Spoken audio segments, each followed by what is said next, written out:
Support WrestleTalk! Donate on Patreon. The Undertaker is a cornerstone of the WWE and holds one of the greatest winning streaks in the history of wrestling with his 21-match undefeated run at WrestleMania. He's beaten Triple H, Shawn Michaels, Batista, Edge, Ric Flair, Kane, CM Punk, and many, many more. But in 2007, he was meant to have a very different WrestleMania opponent. Someone who was about to jump ship from WWE's up-and-coming rival. I am Luke Owen, and this is The Undertaker's missing WrestleMania match.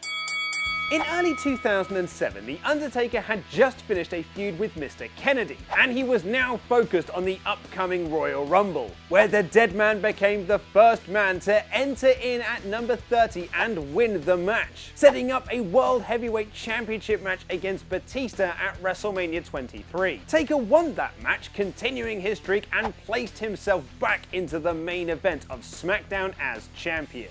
But it was almost very different. At the end of 2006, months before Undertaker's Royal Rumble win, TNA wrestler Abyss's contract was coming to an end, and WWE had reached out to the monster to jump ship. He had been contacted by head of talent relations John Laurinaitis and Tommy Dreamer, with the idea he'd join WWE and start a rivalry with the Dead Man. The plan was to have Abyss debut in the 2007 Royal Rumble, where he would presumably throw out The Undertaker and the two would feud, culminating in a WrestleMania match. That was the rumblings, or at least what I was hearing back from WWE. That was the initial plan.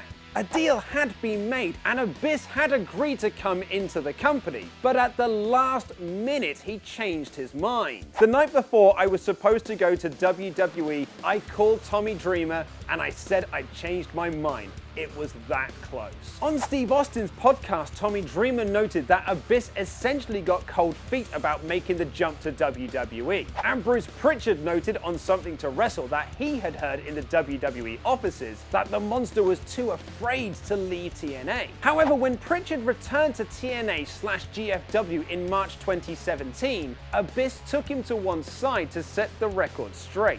He said I was wrong, that he was not intimidated and that he was simply loyal to TNA, and he felt that he was there when it started and wanted to see it all the way through to the end.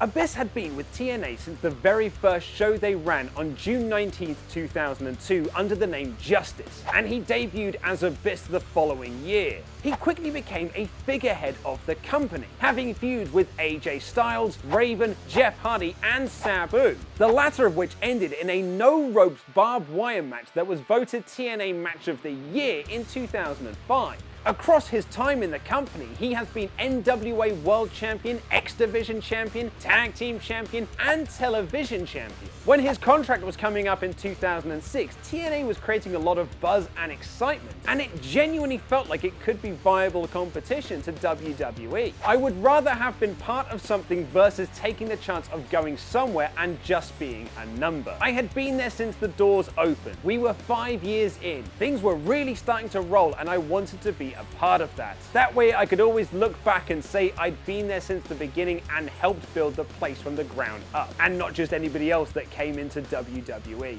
Had Abyss jumped to WWE in 2006, would he have made a name for himself? Would his main event push with The Undertaker gone further than that one WrestleMania match that he was likely gonna lose? It's only been in recent years that guys like AJ Styles, Bobby Roode, and Samoa Joe have overcome the alleged anti-TNA agenda WWE have. So would Abyss have been a world champion? Or knock knock, who's there? Braden Walker. Another match that never took place was Steve Austin versus Hulk Hogan. And what are some of wrestling's biggest disasters? Click the videos to the left to find out more. Press subscribe and support WrestleTalk on Patreon. I have been Luke Owen, and that was wrestling.